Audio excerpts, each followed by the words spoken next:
Hey, is that folk music that you play there? What is that? How do you call that folk music? I think it was Studs Terkel who asked Big Bill Brunzi, did he consider his blues music to be folk music? And Big Bill says, well, never heard no horses.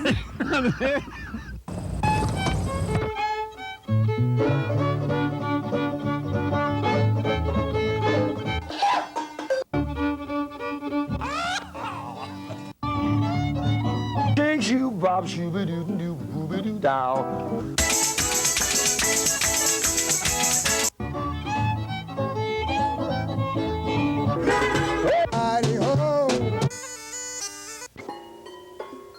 Bang!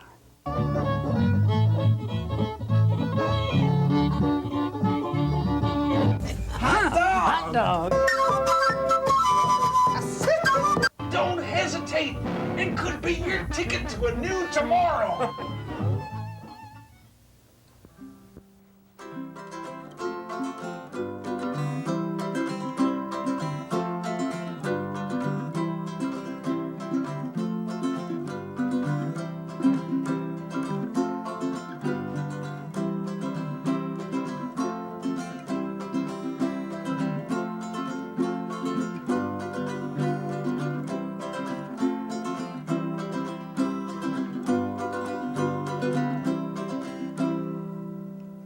Aloha and welcome to Horses Sing None of It.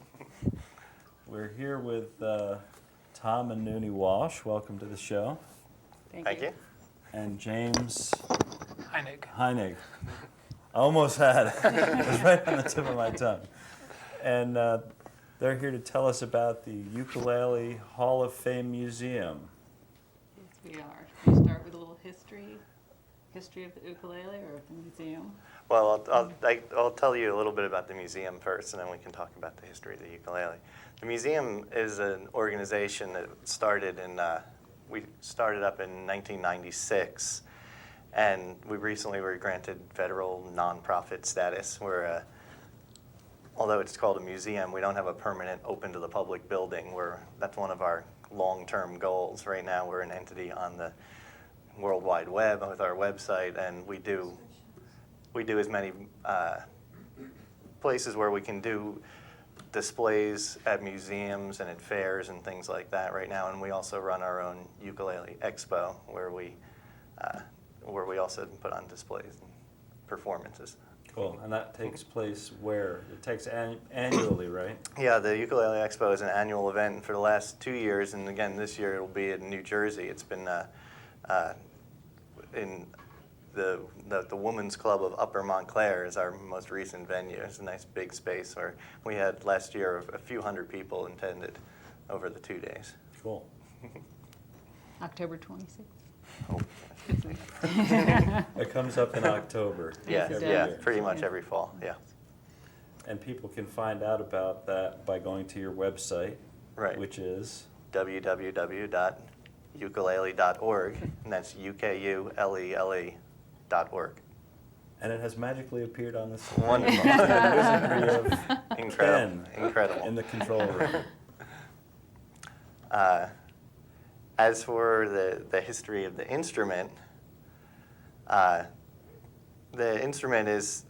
its origins in a Portuguese instrument called the briguinha, and we brought along a picture of the briguinha. You can hold this straight. That's the forerunner to the ukulele. That was in the 1800s. People actually from the island of Madeira came to Hawaii and brought over their briguinhas. And in 1879, the first ship arrived with 3 men on it who were all instrument makers and would build instruments. And they began making instruments in Hawaii that were similar to the Portuguese briguinha with the native woods in Hawaii. And it quickly became popular in Hawaii and became known as the ukulele, where the word ukulele, it comes from the Hawaiian for uku, which is flea, and lele, which is jumping. It means jumping flea, literally. And there's a lot of different stories behind exactly where the name came from, but the most common one is probably the way people's fingers moved around on the fretboard, that they gave the appearance of jumping fleas. And actually, Nuni is related to one of the original makers of ukuleles in Hawaii. Manuel Nunes was one of the 3 men who was on the ship in 1879 who first started making the instruments in Hawaii. And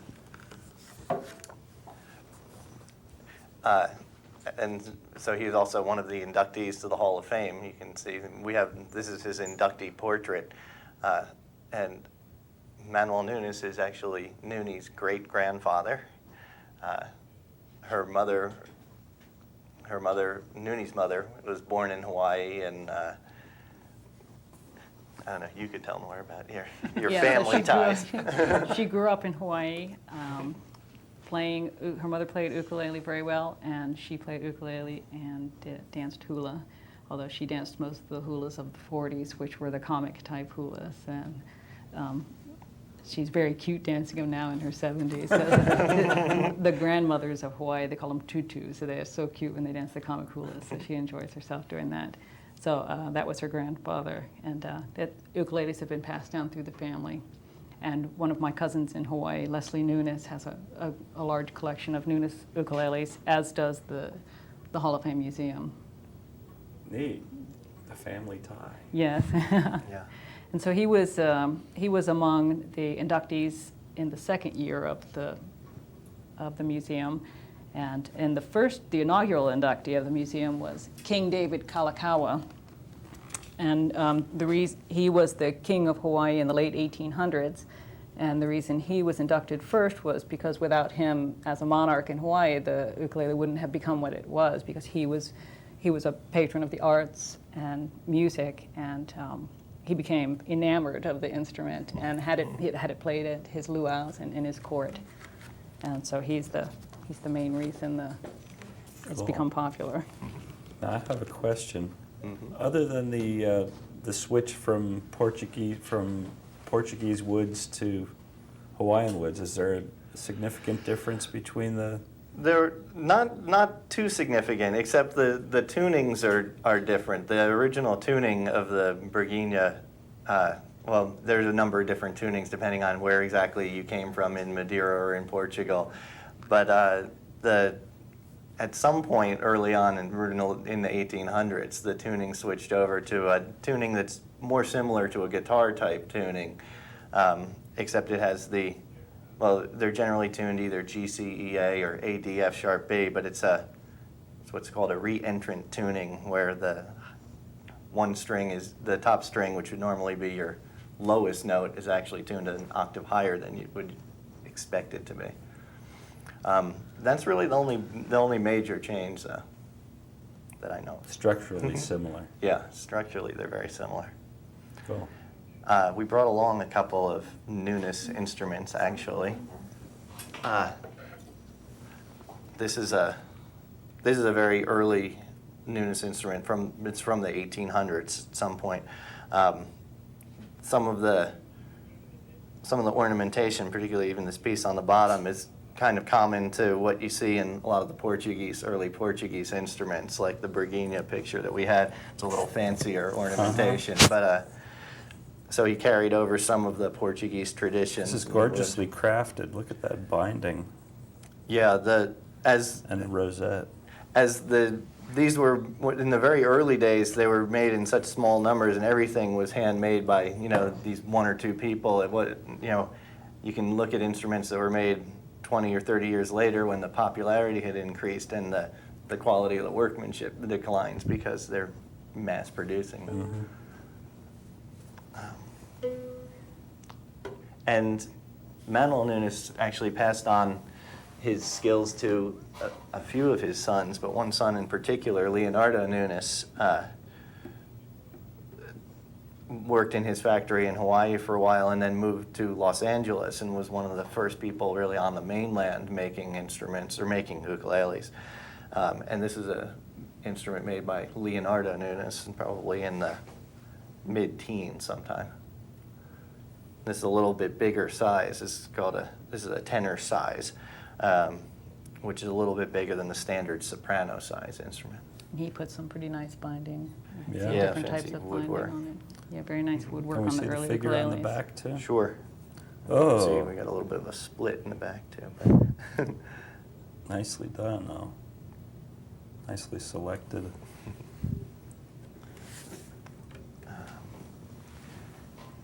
But we brought along just an assortment of different instruments to sort of show the range of quality and styles of instruments that were made. One of the apprentices with Nunis was Kamaka. And Kamaka is still making ukuleles in Hawaii in a very good His business. company. His company is, yes. He died and his two sons are running it and their sons are running it. This is one of his early instruments called the pineapple, and they have the decal. And this is a quite rare instrument. It's called a Style 5 because it has abalone trim. It's one of the fanciest brands, and abalone up the neck, and plus wood inlay.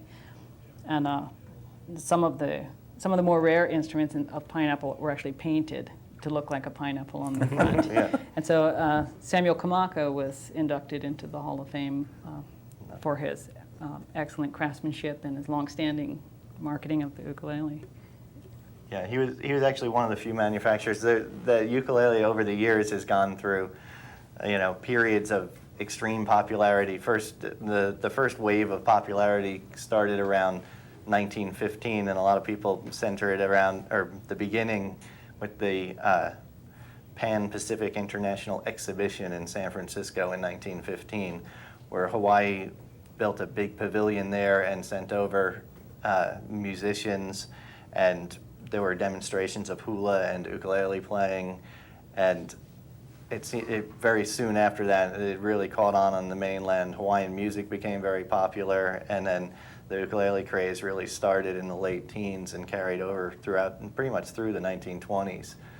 Then during other periods, in the 30s and 40s, it really sort of died out, and there were very few people in Hawaii making the instruments still. Kamaka was one of the few companies that sort of survived the low points, and it's still around today. And they were also around when the second wave sort of hit in the 50s, and that centered around Arthur Godfrey and his television show. He came on television in the 1950s. He had a few different shows, and he was just immensely popular and played the ukulele, and suddenly there was another craze, and they were selling like crazy again for probably 10 years or so, and before it slowed down again. That's the wave that I'm the product of.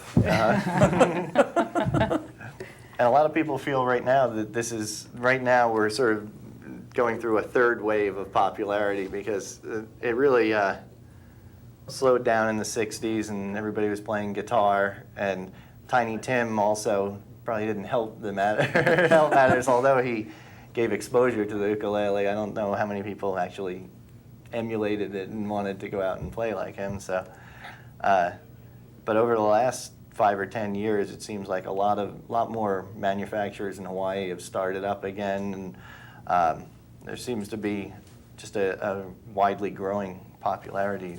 We've noticed it ourselves in the expos that we put on. It started off as a relatively small event and has really grown into something where last year, like I said, we had 250, 300 people, something like that in total.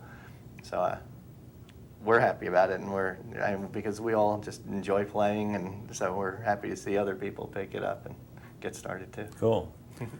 Well, you want to play us another tune since you enjoy Sure. playing?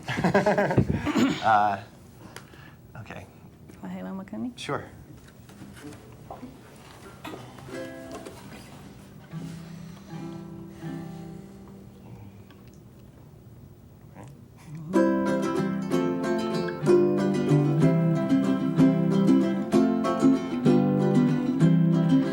Ala ne e mapu mai ne nā kamakani lawa he ahe I lawe mai e ku'unu I kino hopu me hana I kupoli e ke hoa o ke ahe lau makani hali hali ala o kuaina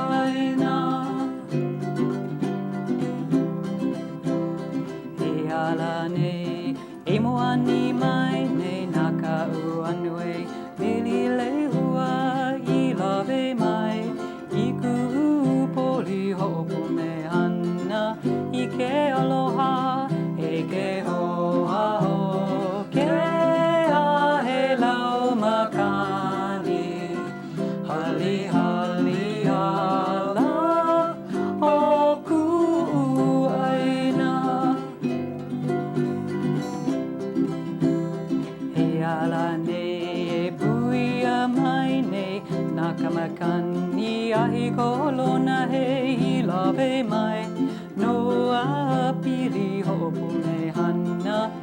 Kamana o ike roa o ke a he lau makani hali hali ala o ku aina he ala ne e ahi a he mai ne na ka leo hone ana manu I lave mai aloha a au ho'opu me hana I ko leo e ke hoa o ke a he lau makani hali hali ala o ku aina. Got the ending. That Very song good, was lovely. called Ahela Makani. It talks about love being carried on the wind. It was written by Queen Liliuokalani, who was the last monarch of Hawaii before the United States took it over. She followed David Kalakaua. She was his sister. And upon his death, she took over, and it was only for a few years before the United States took over. But she wrote this song when she was 30. And it talks about someone that she loves, but she can't be with him. And so they're in love. The wind carries their love back and forth to each other. Very romantic. So what about time period was that? That would be 1880s. No, 1868 when she was 30. She was the queen in the 1880s, but she wrote this when she was 30, so it was Nice. 1868. Very nicely sung and played, too. Oh, thank you. It's a very beautiful song. That's She wrote gorgeous. lots of wonderful songs. She and her brother, King David Kalakaua, were both prolific songwriters. So I remember when we first met at the New Jersey Folk Festival, I asked you how you got involved in this. Well, Nuni's involvement is more, it's more obvious why she got involved because of I think she's had an interest in the ukulele for a long time. It's been in our house, ever since I was a child. I've heard the music and seen my mother dance hula. He did it to me. Yeah. About, I don't know, it must be 14 years ago. 14 years ago, he gave me an ukulele as a present for my birthday. I think it was mostly as a joke, and I went out and I bought a book and I started learning some chords. I didn't play any kind of instrument at all at the time, and Except for the accordion. oh well, yeah, that's true. You're not supposed to say that on television. And I enjoyed it, and so I said, well, I want to get another one. I went out and bought a better one, and then I found myself buying more and more better ones. And now our whole house is overflowing with them. But So when you got your first ukulele, were you already with Nuni? no, and actually, but we met through the ukulele because at the very first ukulele expo that the museum put on, and I was involved in the museum at the time, and we organized this first expo, which was in Massachusetts, in Montague, Massachusetts.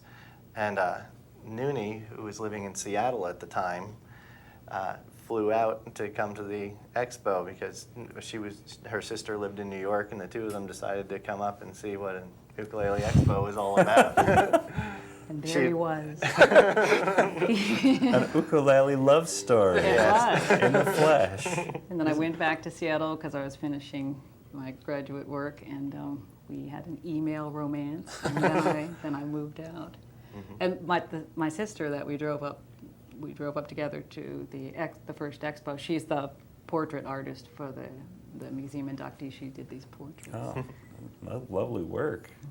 Beautiful. So we met these guys. My first ukulele, I had a counselor when I was 9 years old in camp who played the baritone ukulele and sang the Battle of New Orleans. And I went, I got to learn how to do that. So I asked my parents, and they bought me a ukulele, and I took lessons from the guy, and that was the beginning of my musical career. We heard a lot of Wow, people that's great. talking about playing ukulele in camp. It sounds like it was wonderful. Did you have a lot of other people playing in your camp? No, Or it was just you? Oh, so Just the the camp counselor and ukulele me. stories were much earlier than that, like from the 50s probably. We had a woman write a camp ukulele story for our newsletter, and it was just wonderful. It's incredible how many people you hear whose the ukulele was their first instrument. You know, a lot of very famous musicians, but also just all sorts of people say, you know, they wind up playing whatever, all sorts of different instruments, but they say, you know, the first thing I got an ukulele when I was 6 years old. Yeah, it's a kid-size instrument. Right. And Hard for a kid to play a big guitar, but right, and the smaller number of strings makes it a little bit easier, and so it's a nice instrument that you can kind of pick up and learn a few chords very quickly and be playing, be actually playing music and not a very long period of time. got another tune for us? Sure. Oh, we're running out of time Okay. already, Oh, so see, we I'm- should do this hula Okay. demonstration Yeah. thing. Let's dance. Okay, Keep talking too much. who's talking? This song is called Hi'ilave. It's a traditional song. It describes the waterfall Hi'ilave, which is at the head of the valley called Waipio on the north end of the Big Island, and it's a spectacularly beautiful waterfall and very romantic. And so this song, it talks about the waterfall, but Hawaiian songs have what's called kaona. It means a double meaning, so it's actually describing a romance at the waterfall. Ready?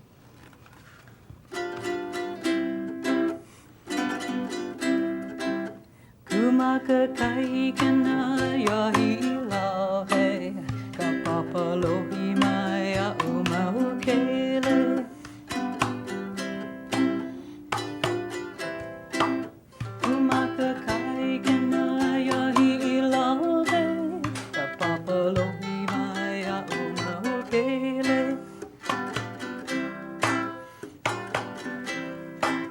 Pakele mai awi kanui manu, auele aino kuni waipio.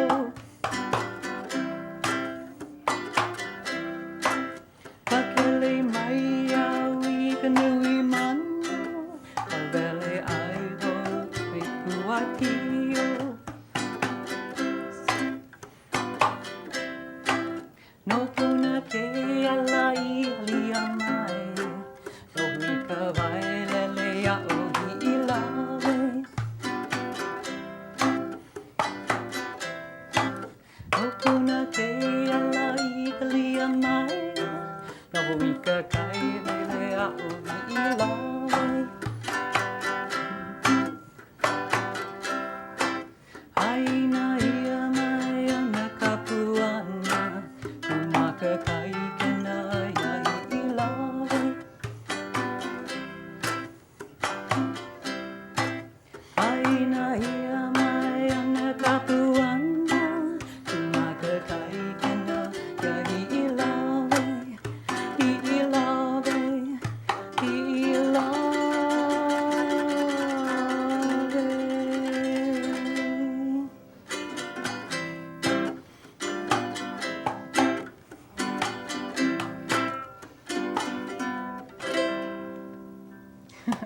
All right. Thank you. Good. Working in a small space. Tell us what you were doing with this. Yes. This is an about ipu. It's a dance implement. There are lots of implements like this that are used with hula because the original hula had no what we consider music, just percussion. And so there were lots of implements like this that made percussive type sounds. There's split bamboo and gourds that rattle, and then these types of things. Ipu, it means gourd. So a lot of hula can be danced with just hands, but then you can use implements too. And this is actually a very nice one done by the artist Kina Kam in Hawaii. She's carved, these are taro plants. Beautiful. Yeah, you pound the roots of this to make poi. Not this gourd, the taro plant. We should tell folks one more time how to get in touch with you through your website. Right. Our website again is www.ukulele.org. That's UKULELE.org. And magically, again, it's on a television screen.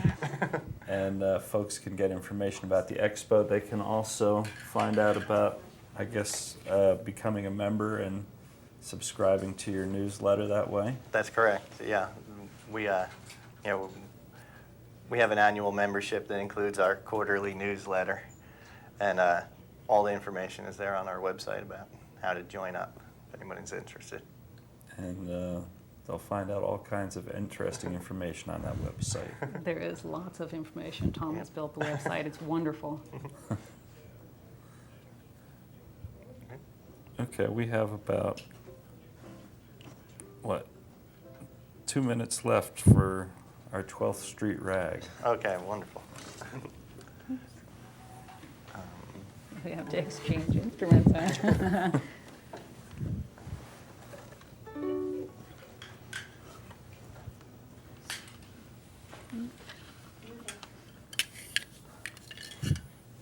Take it away. Oh, thank you for being our guest on Horses Simulator. Thank you very much for having Very us. Yeah. entertaining to hear all about your museum.